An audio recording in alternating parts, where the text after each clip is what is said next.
trata de entender qué es lo que hay detrás de este festival de escuchas, esto que día a día, en episodios, como si fuese una serie, vemos reflejado en los medios de comunicación todo el tiempo. Aparecen escuchas de dirigentes políticos, escuchas de dirigentes sindicales, escuchas de funcionarios, escuchas de dirigentes deportivos. ¿Qué es lo que ves, Marcelo, detrás de esto? Yo veo muy buena la presentación de José, pero hago una salvedad. Las estructuras de inteligencia central del Estado, la CIDE, ahora AFI, en la Argentina nunca cumplieron esa función desde el menemismo en adelante. Hubo un intento de desmilitarización de Alfonsín, de ahí en adelante, yo digo, hay dos grandes funciones ilegales que han cumplido eficazmente, que han justificado dentro del sistema político, de inteligencia. Primero, espionaje político, sí. Y segundo, manipulación de la justicia federal, que le importa al gobierno por diferentes razones. Eso está lejísimo de lo que marca la norma de lo que debería ser la CIDE, la AFI, que es producir conocimientos sensibles, conocimientos altamente calificados sobre problemáticas vinculadas a la defensa nacional y problemáticas vinculadas a seguridad pública, particularmente criminalidad organizada a partir de la reforma del año 2015. Con esto lo que quiero señalar es lo que ha sido los servicios de inteligencia en Argentina históricamente, y no ha habido excepción a lo largo de todos estos gobiernos, es una licencia a los presidentes para delinquir con cierta cobertura institucional, para financiar campañas, para comprar dirigentes, para manipular jueces, para armarle carreras judiciales a jueces. Todos han hecho eso. No ha habido excepción. En la democracia argentina han hecho un uso instrumental de agentes de inteligencia, de dispositivos, pero el espionaje político ha estado a la orden del día. ¿Y qué es lo que explotó ahora? ¿Qué es lo que explotó? ¿Qué ves, Irina, vos?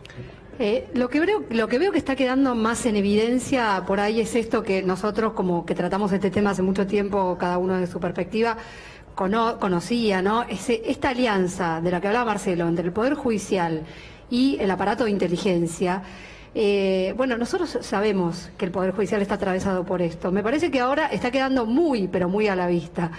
Y esto tiene que ver, entre otras cosas, con que parte de la inteligencia propiamente dicha quedó en manos del Poder Judicial. O sea, a partir de que el gobierno de Mauricio Macri firma un decreto que le da la ejecución de las escuchas telefónicas a la Corte Suprema, y que la Corte Suprema arme su estructura y la maneje con gente del Poder Judicial, eso de alguna manera está mostrando algo, está mostrando una relación histórica, ¿no? Y además quiero contextualizar esto. Primero, tener en cuenta a qué persona se pone ahí, ¿no? Porque no se pone a cualquier persona.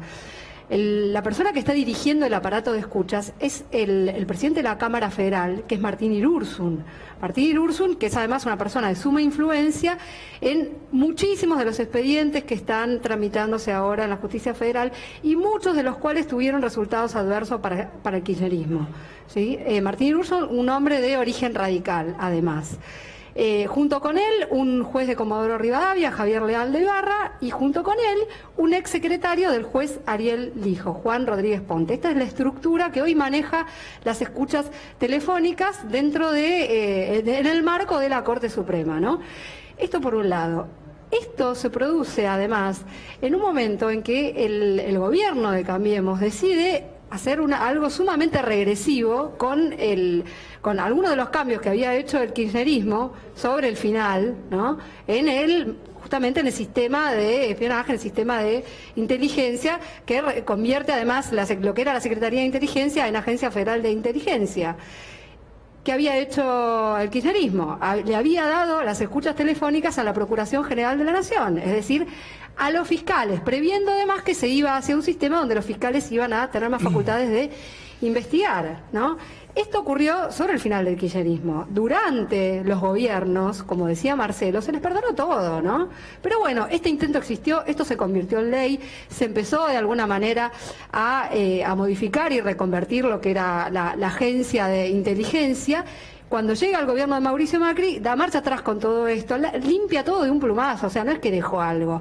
Y la cuestión de los fondos reservados, que vos, José, mencionabas, precisamente lo que hace es sacar de la escena cualquier posibilidad de ejercer el control sobre ellos.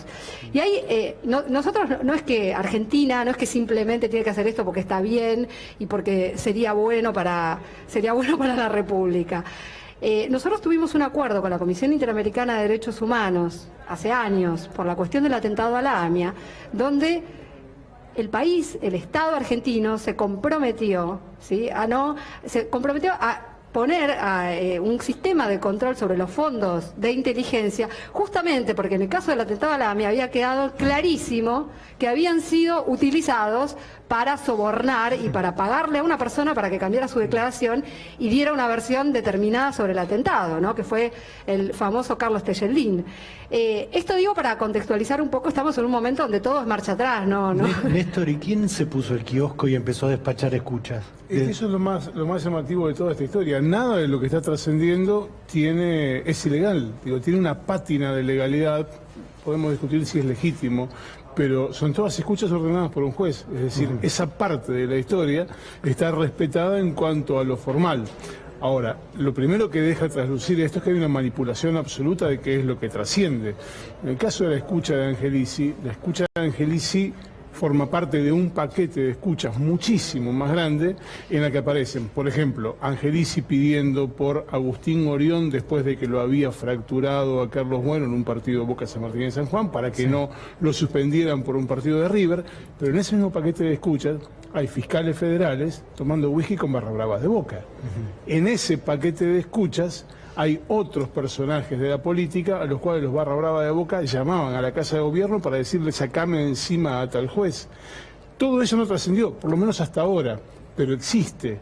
Entonces hay una manipulación de todo eso que bajo esta pátina de legalidad, de decir todo esto se ordenó bajo un marco de legalidad, en realidad lo que hace es manipular y dosificar a la opinión pública esa información para manipularla. Marcelo, está claro que un juez federal que tiene que investigar un delito complejo de narcotráfico, una red transnacional, una red que opera en varios países, terrorismo, etcétera, no puede usar la policía bonaerense, digamos, está claro. Tiene que recurrir a los servicios de inteligencia en muchos casos. Ahora, los servicios de inteligencia al mismo tiempo tienen más presupuesto, más autonomía y más, en algún sentido, poder que ese juez, que supuestamente los tiene que controlar o los tiene que... La pregunta sería, ¿quién conduce a quién? No, bueno, ahí hay varias cuestiones. No debería llamar a la agencia de inteligencia. De hecho lo hace, pero no debería. Para eso hay un sistema policial.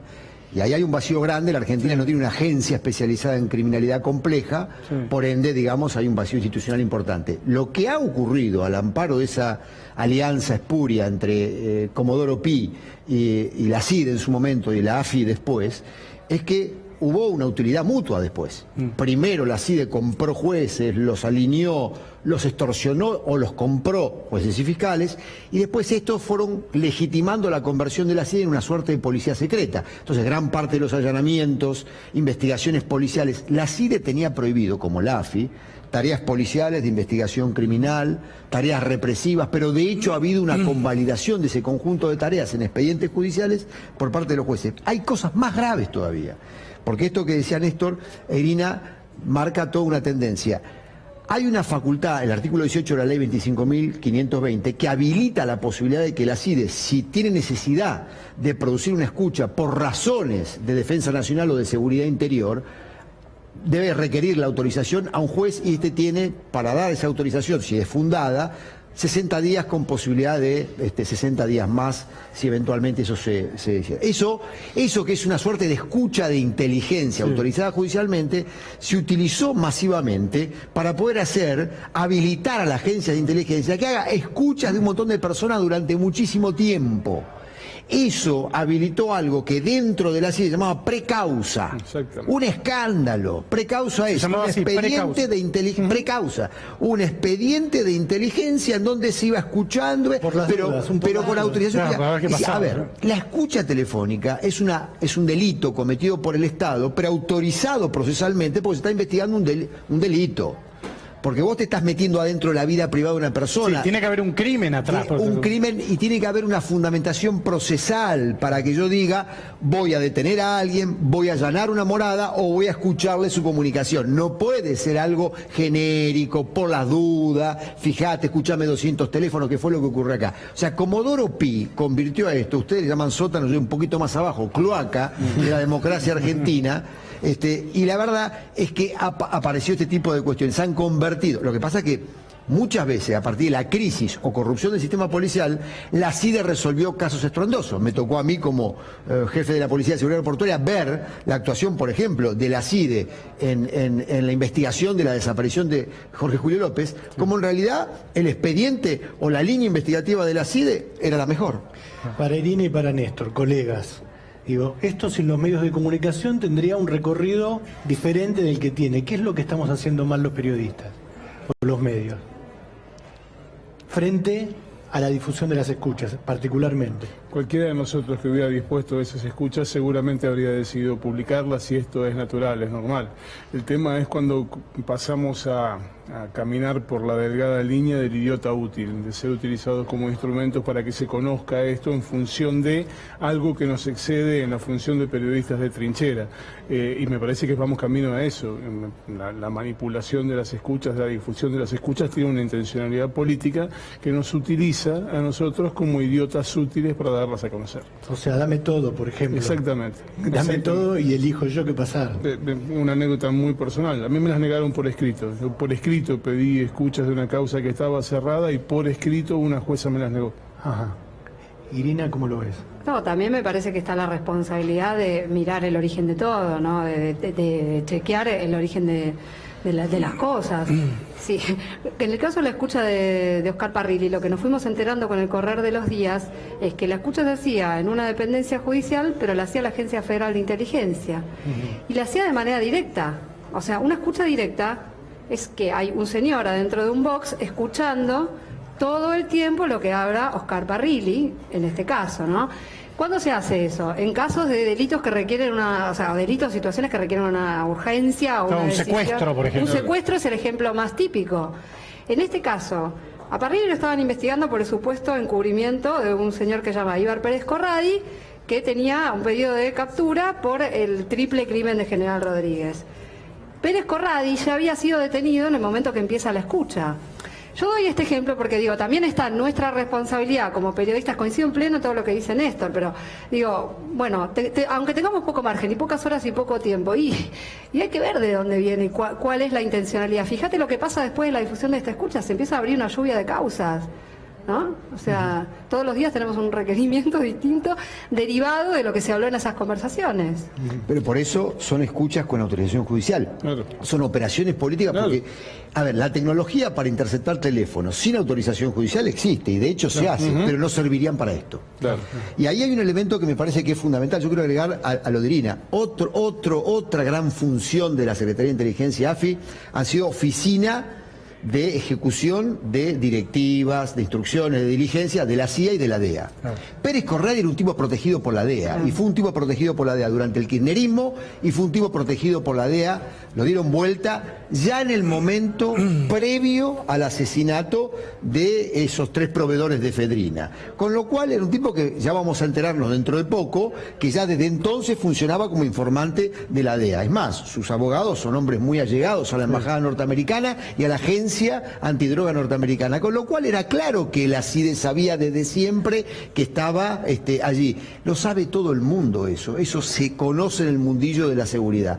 Evidentemente allí lo que había era una gran operación política que después no le salió, ¿se acuerdan, no? Pérez Corradi, como dijo la ministra de Seguridad, el día que hable Pérez Corradi va a tener que temblar el ex ministro del Interior. O sea que ella venía aparentemente negociando con Pérez Corradi qué es lo que iba a decir. Después no dijo nada porque evidentemente no le pagaron lo que pretendía. Pero esto es lo que está ocurriendo, esto es espurio, esto está lejísimo. Hay que cerrar la AFI. La AFI solo está para el espionaje político, no tiene analista, no tiene una base de información unificada, no tiene recolectores, tiene solo personas que saben hacer espionaje político, es lo único que tiene, y muy devaluado, porque no es la AFI de Estiuso, la CIDE de Estiuso era una CIDE mucho más consistente, mucho más robusta, mucho más funcional al sistema político del que dependía, y que lo convirtió en el gran hombre de la inteligencia. Esta mucho más devaluada. Mañana van a ir contra Macri, no tenga ninguna duda, porque es una forma de protegerse. Hay que cerrar eso, hay que ir a un esquema donde haya inteligencia para la seguridad interior, en el ámbito del Ministerio de Seguridad, e inteligencia para esto. Déjame decirte, son necesarios en democracia fondos reservados. Cuando vos haces una investigación judicial, una investigación policial, hay ciertos gastos que no los podés ejecutar de manera ordinaria. Vos no podés hacer un seguimiento de un sospechoso de terrorismo con autorización judicial y pedirle la factura para la fuerza a la que vos pertenecés. Se requieren fondos reservados. Tiene que haber controles extraordinarios, son gastos extraordinarios y vamos camino a resolver eso. No se logró. Marcelo, Irina, Néstor, gracias por ayudarnos a entender un poquito más de todo este lío vinculado con los servicios de inteligencia y el Festival de Escuchas Telefónicas. Nos hubiera gustado despedirnos con un tema que es muy preocupante, es algo que está pasando en la provincia de Buenos Aires, en el área de salud, en la maternidad Estela de Carlotto, de la localidad de Moreno. Ahí hace unos días, hace una semana, un funcionario del Ministerio de Salud de la provincia de Buenos Aires le pidió a las directoras, a Patricia Rosenberg y Cecilia Cervo, que se alejaran de su cargo por cuestiones políticas. Por cuestiones políticas, porque no son Cambiemos. Concretamente le dijo esas palabras: ustedes no son Cambiemos, no pueden seguir dirigiendo este hospital. El hospital es una maternidad modelo, una maternidad que en todos los sentidos cambió el modo de dar a luz de muchas mujeres humildes en la provincia de Buenos Aires, particularmente en la zona oeste. Nosotros nos queremos despedir mostrándote este video, son 2 minutos. Le pido disculpas a Maru, al programa que sigue, porque nos hemos pasado, pero es interesante que mires cuál es el proyecto que está a punto de discontinuar el gobierno de la provincia de Buenos Aires. Con esto nos despedimos, buenas noches, gracias. La semana que viene, Marcelo con su programa Desafío 2017. Chau.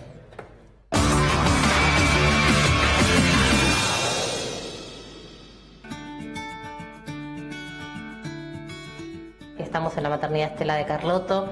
Esa es una maternidad de Moreno, es una maternidad nueva. Pensar una maternidad centrada en una forma diferente de cómo acompañamos el transcurrir del embarazo y de cómo acompañamos como equipo de salud del parto. Elegimos el manual de maternidad segura y centrada en la familia porque lo sentimos como una política pública en salud que nos tocaba implementar.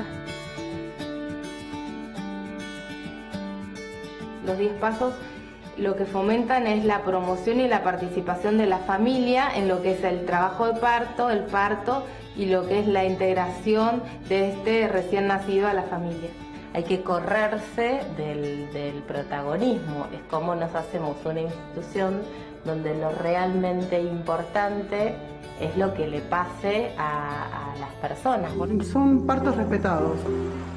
Y siempre tenemos en cuenta la usuaria, que esté cómoda, que todos estamos acá para ayudarla en su parto. Lo que hay son 4 unidades de UTPR, de unidades de trabajos de preparto, parto y recuperación, con una circulación que permite que haya una atención de la demanda y que cuando se inicie el trabajo de parto, la familia o la mujer con quien ella desea puede estar en estas UTPR transcurriendo todo el tiempo del trabajo de parto. Fue re linda porque yo me acuerdo que entré y me apagaron todas las luces, me pusieron las velitas. Muchas mujeres eligen por la comodidad estar durante el trabajo de parto arriba de la pelota o incluso debajo de la ducha, porque eso ayuda también en la relajación, la ducha con agua tibia. Yo nunca pensé que mi pareja iba a poder estar en el parto, todo, y sin embargo estuvo y dejaron que él le corte el cordón y todo, así que él también quedó fascinado con la maternidad. Acá somos todos partes de ese parto.